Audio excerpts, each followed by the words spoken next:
It was one of those nights that seemed like it would never end. I was driving, and after what felt like hours on the road, I began to get a little uneasy. I had been driving alone, and the last thing I remembered was passing a town that looked like it hadn't seen a single soul in years. And then there it was, a small gas station lit up like a beacon in the desolate landscape. Relief washed over me. Maybe I could get some answers. Maybe I could even find someone who knew where I was, or how to get out of this God-forsaken place. As I pulled into the station, the first light began to break over the horizon. Dawn was coming, but it wasn't to chase away the darkness. That was my first mistake. You see, when the sun doesn't rise to banish the shadows, they grow stronger. They stretch and twist, taking on shapes of their own. At least that's how it is in this forsaken part of the world. I started to get out of my car, but then I saw them. Dark figures moving at the edge of my vision. I turned to look more closely, but it was too dark to make anything out. Were they human? Animal? Something else? It didn't matter because whatever they were, they shouldn't have been there. I could feel the hair on the back of my neck prickling with unease. Cautiously, I continued to get out of my car, each step echoing my growing unease. The gas station was old, its windows grimy, its pumps silent. I walked towards the door, each step bringing me closer to the dark figures that I had seen. I couldn't shake off the feeling that I was being watched, that something was out there observing me in the gloom. Then I saw them again. For a moment, they were clear in the dim light, grotesque, misshapen things that seemed to writhe in the shadows. Whatever they were big, much bigger than any human.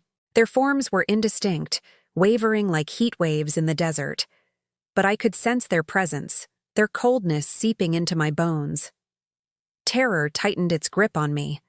I had to get out of there, but my legs felt heavy, my breathing shallow. As I turned to flee, I saw them coalescing in the gloom, taking shape. They were moving closer. I didn't want to run, but I had no other choice. Adrenaline surged through me and I took off, stumbling over the uneven ground.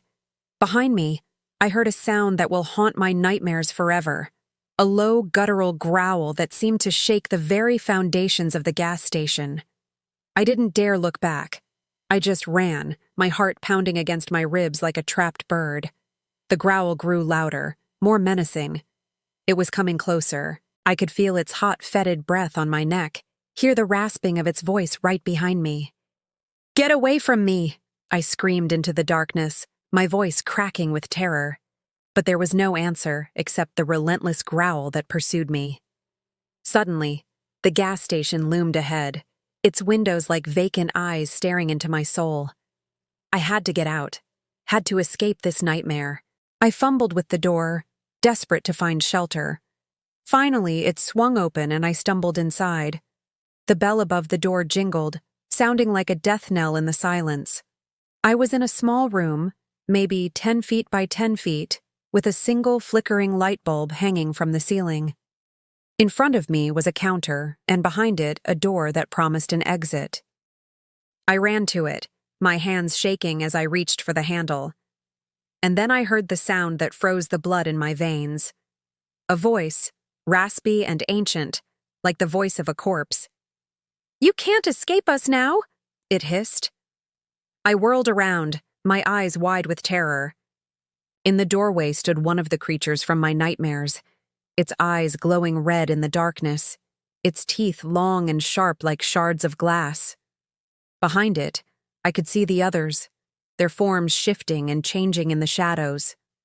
I screamed, a primal scream of fear and pain, and I kept running. Finally, I burst out of the door and into the daylight.